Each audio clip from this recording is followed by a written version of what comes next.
Dalam materi akuntabilitas, kita akan mempelajari konsep akuntabilitas, mekanisme akuntabilitas, akuntabilitas dalam konteks, dan menjadi PNS yang akuntabel. Dalam materi konsep akuntabilitas, kita akan mempelajari tentang pengertian akuntabilitas, aspek-aspek akuntabilitas, pentingnya akuntabilitas, dan tingkatan akuntabilitas.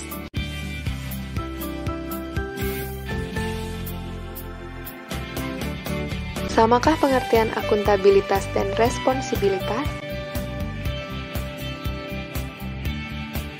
Akuntabilitas dapat diartikan sebagai kewajiban pertanggungjawaban yang harus dicapai atau yang dapat dipertanggungjawabkan atau bisa dipertanggungjawabkan. Responsibilitas dapat diartikan sebagai kewajiban untuk bertanggung jawab atau tanggung jawab. Akuntabilitas merujuk pada kewajiban setiap individu, kelompok, atau institusi untuk memenuhi tanggung jawab yang menjadi amanahnya. Amanah seorang PNS adalah menjamin terwujudnya nilai-nilai publik. Aspek-aspek akuntabilitas yaitu relationship, result-oriented, requires reporting, meaningless without consequences, dan improve performance. Accountability is a relationship. Akuntabilitas adalah sebuah hubungan. Hubungan yang dimaksud adalah hubungan dua pihak antara individu atau kelompok atau institusi dengan negara dan masyarakat. Pemberi wewenang bertanggung jawab memberikan arahan yang memadai, bimbingan, dan mengalokasikan sumber daya sesuai dengan tugas dan fungsinya. Di lain sisi, individu atau kelompok atau institusi bertanggung jawab untuk memenuhi semua kewajibannya. Oleh sebab itu, dalam akuntabilitas, hubungan yang terjadi adalah hubungan yang bertanggung jawab antara kedua belah pihak.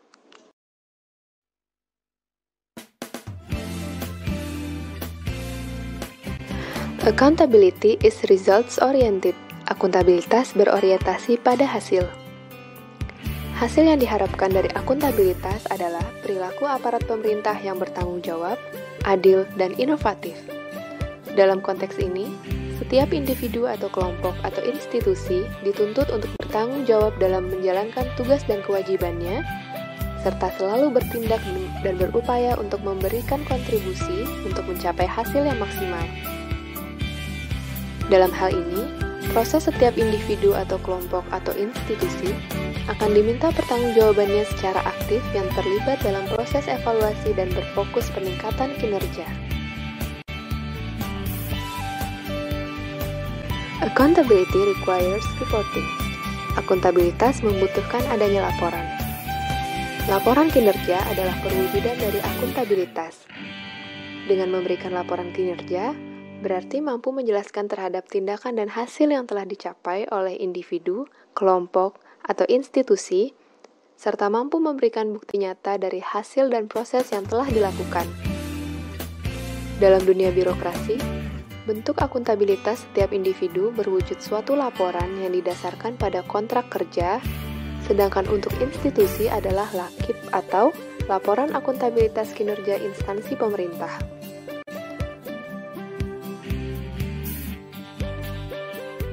Accountability is meaningless without consequences.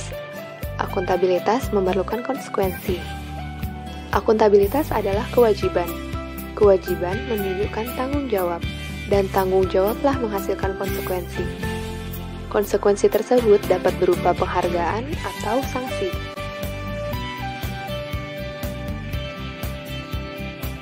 Accountability improves performance.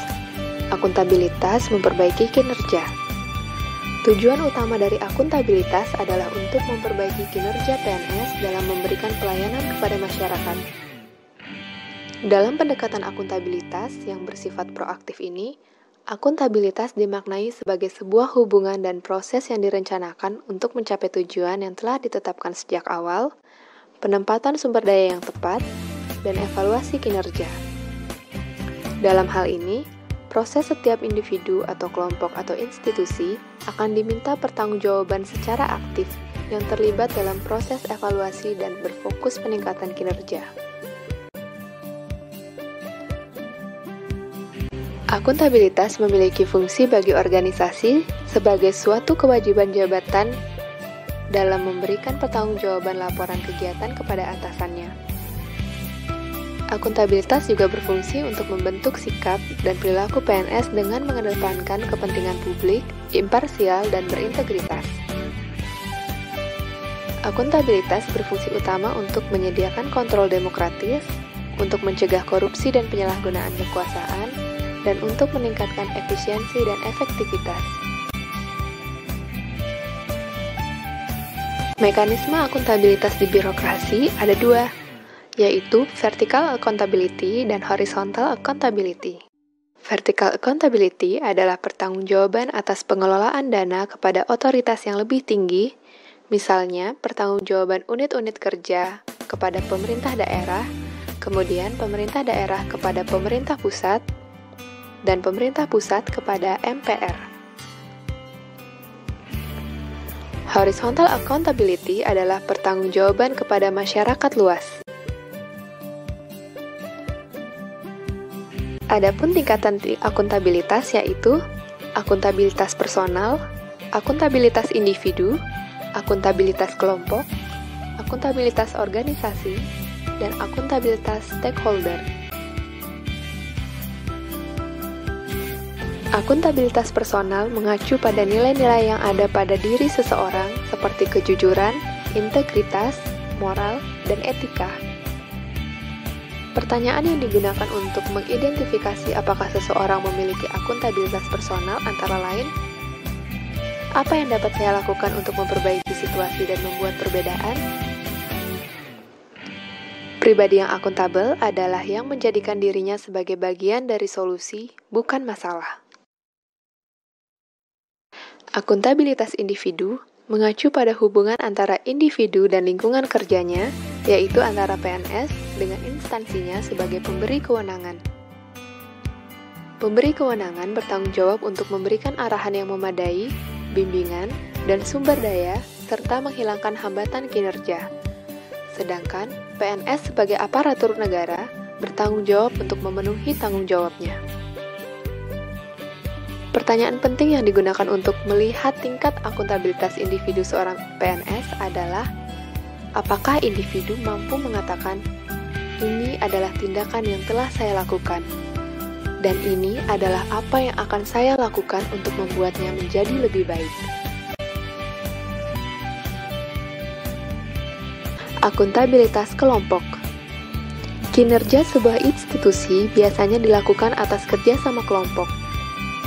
Dalam hal ini, tidak ada istilah saya, tetapi yang ada adalah kami. Dalam kaitannya dengan akuntabilitas kelompok, maka pembagian kewenangan dan semangat kerjasama yang tinggi antar berbagai kelompok yang ada dalam sebuah institusi memainkan peranan yang penting dalam tercapainya kinerja organisasi yang diharapkan. Akuntabilitas organisasi. Akuntabilitas organisasi mengacu pada hasil pelaporan kinerja yang telah dicapai, baik pelaporan yang dilakukan oleh individu terhadap organisasi atau institusi, maupun kinerja organisasi kepada stakeholders lainnya. Akuntabilitas stakeholder. Stakeholder yang dimaksud adalah masyarakat umum, pengguna layanan, dan pembayar pajak yang memberikan masukan, saran, dan kritik terhadap kinerjanya. Jadi, akuntabilitas stakeholder adalah tanggung jawab organisasi pemerintah untuk mewujudkan pelayanan dan kinerja yang adil, responsif, dan bermartabat. Mekanisme akuntabilitas. Materi yang akan kita pelajari adalah dimensi akuntabilitas, memahami mekanisme akuntabilitas di dalam birokrasi, bagaimana membuat lingkungan kerja yang akuntabel, dan memahami framework akuntabilitas.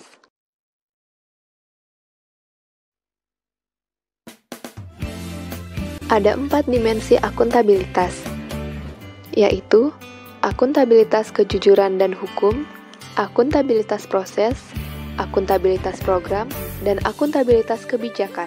Akuntabilitas kejujuran dan hukum atau accountability for probity and legality terkait dengan kepatuhan terhadap hukum dan peraturan yang diterapkan. Akuntabilitas proses atau process accountability terkait dengan apakah prosedur yang digunakan dalam melaksanakan tugas sudah cukup baik dalam hal kecukupan sistem informasi akuntansi, sistem informasi manajemen, dan prosedur administrasi.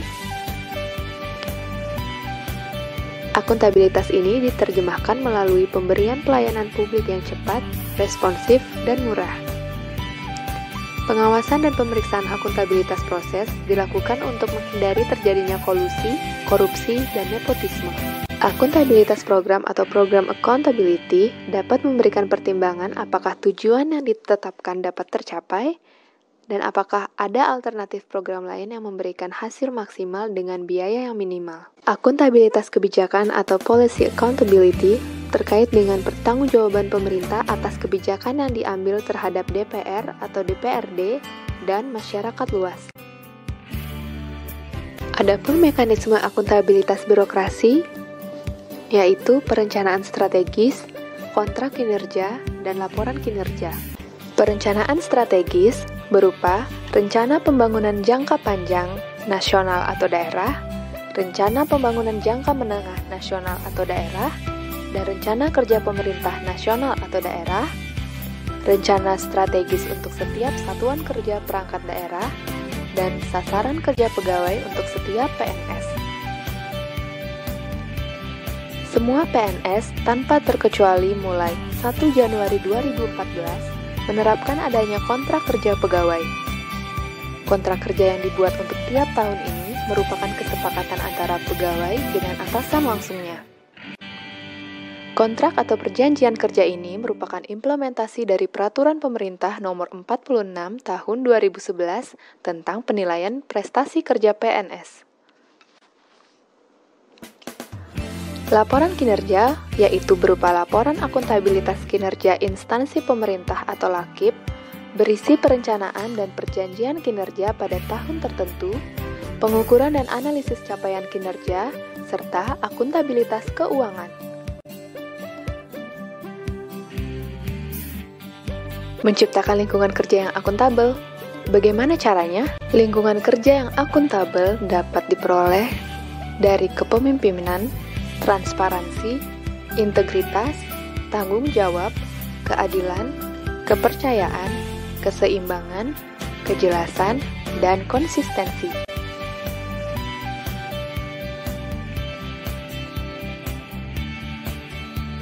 Lingkungan yang akuntabel tercipta dari atas ke bawah, di mana pimpinan memainkan peran yang penting dalam menciptakan lingkungannya.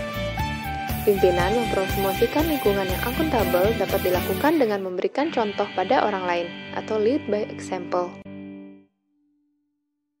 Tujuan dari adanya transparansi adalah mendorong komunikasi yang lebih besar dan kerjasama antar kelompok internal dan eksternal, memberikan perlindungan terhadap pengaruh yang tidak seharusnya dan korupsi dalam pengambilan keputusan, meningkatkan akuntabilitas dalam keputusan-keputusan, dan meningkatkan kepercayaan dan keyakinan kepada pimpinan secara keseluruhan.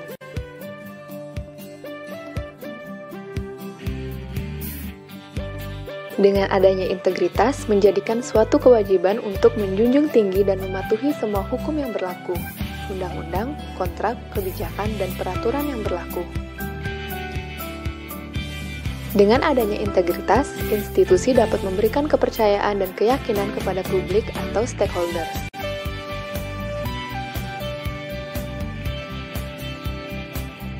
Responsibilitas institusi dan responsibilitas perseorangan memberikan kewajiban bagi setiap individu dan lembaga bahwa ada suatu konsekuensi dari setiap tindakan yang telah dilakukan karena adanya tuntutan untuk bertanggung jawab atas keputusan yang telah dibuat.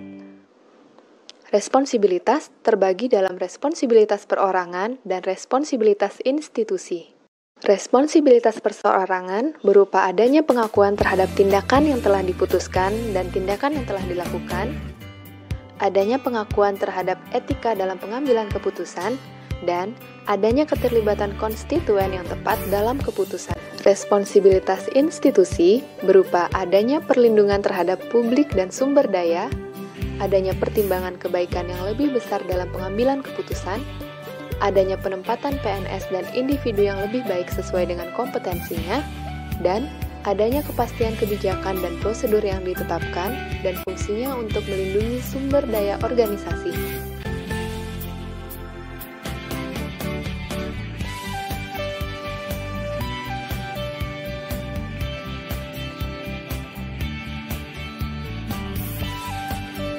Keadilan adalah landasan utama dari akuntabilitas. Keadilan harus dipelihara dan dipromosikan oleh pimpinan pada lingkungan organisasinya. Oleh sebab itu, ketidakadilan harus dihindari karena dapat menghancurkan kepercayaan dan kredibilitas organisasi yang mengakibatkan kinerja akan menjadi tidak optimal. Rasa keadilan membawa pada sebuah kepercayaan. Kepercayaan ini akan melahirkan akuntabilitas. Dengan kata lain, lingkungan akuntabilitas tidak lahir dari hal-hal yang tidak dapat dipercaya. Untuk mencapai akuntabilitas dalam lingkungan kerja, maka diperlukan adanya keseimbangan antara akuntabilitas dan kewenangan, serta harapan dan kapasitas. Setiap individu yang ada di lingkungan kerja harus dapat menggunakan kewenangannya untuk meningkatkan kinerja. Adanya peningkatan kerja juga memerlukan adanya perubahan kewenangan sesuai kebutuhan yang dibutuhkan. Selain itu, adanya harapan dalam mewujudkan kinerja yang baik juga harus disertai dengan keseimbangan kapasitas sumber daya dan keahlian yang dimiliki.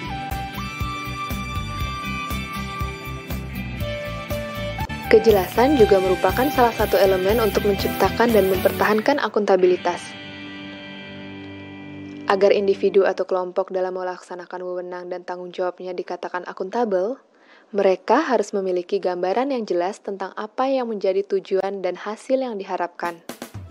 Dengan demikian, fokus utama untuk kejelasan adalah mengetahui kewenangan, peran dan tanggung jawab, misi organisasi, kinerja yang diharapkan organisasi, dan sistem pelaporan kinerja baik individu maupun organisasi.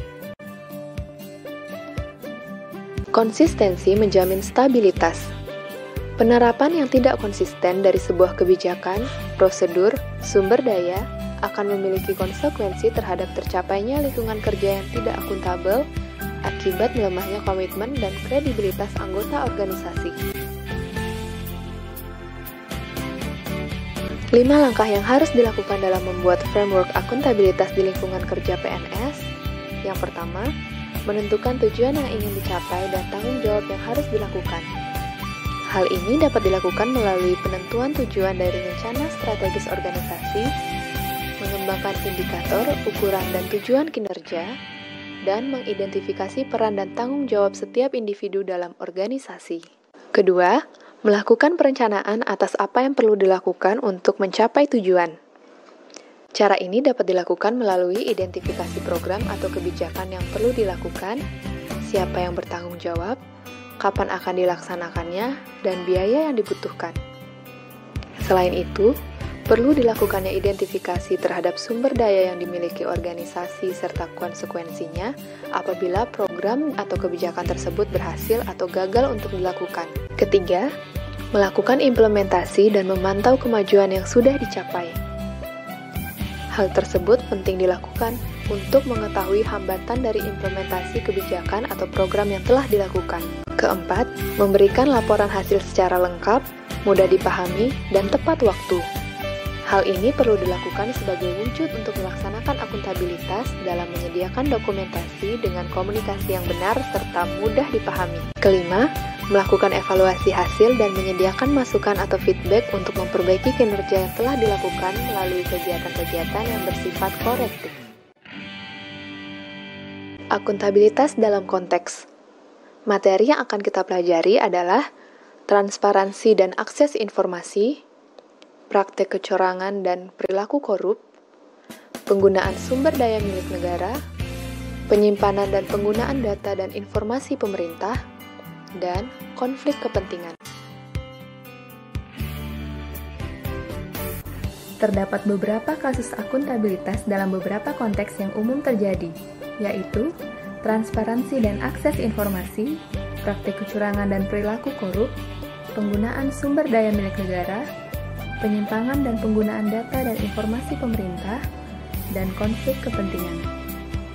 Mari kita bahas kasus-kasus tersebut satu persatu. Transparansi dan akses informasi.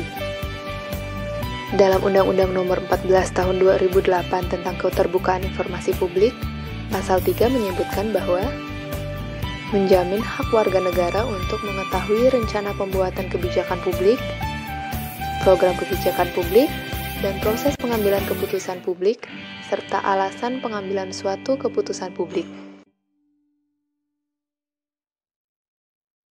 Jenis informasi publik ada dua, informasi yang wajib disediakan dan diumumkan, dan informasi yang perlu dirahasiakan.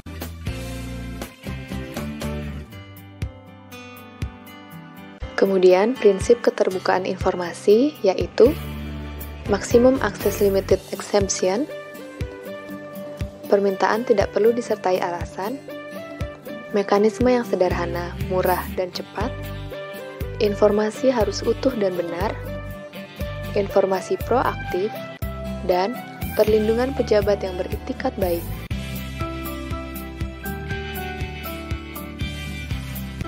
Praktik kecurangan atau fraud dan perilaku korup. Tahukah kamu apa yang dimaksud dengan fraud?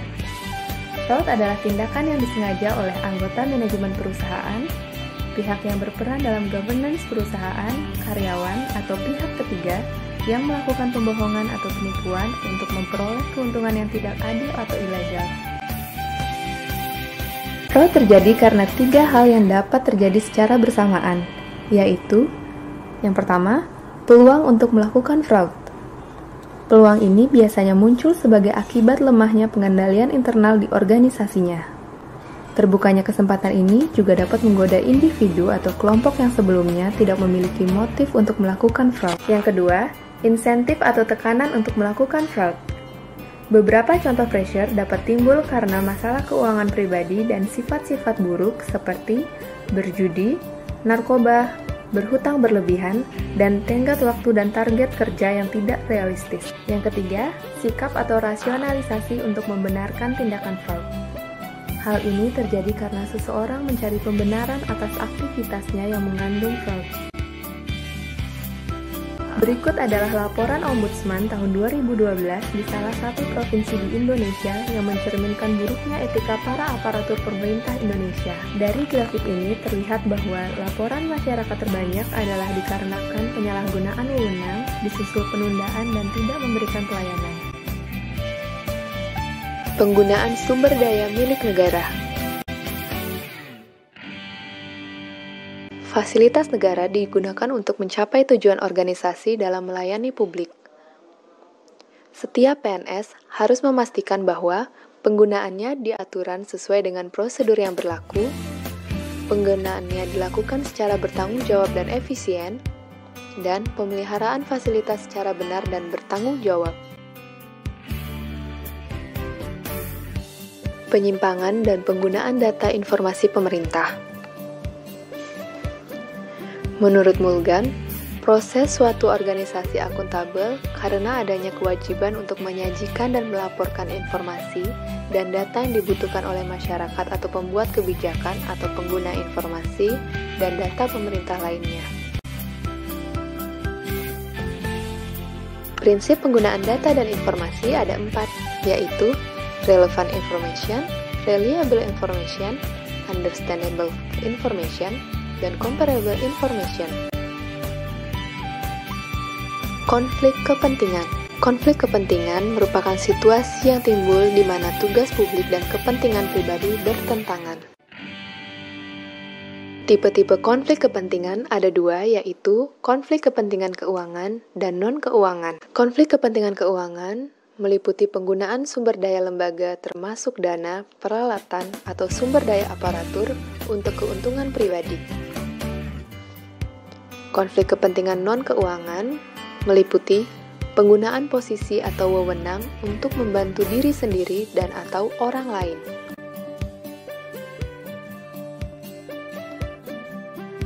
PNS yang akuntabel. ASN sebagai profesi berlandaskan pada prinsip sebagai berikut.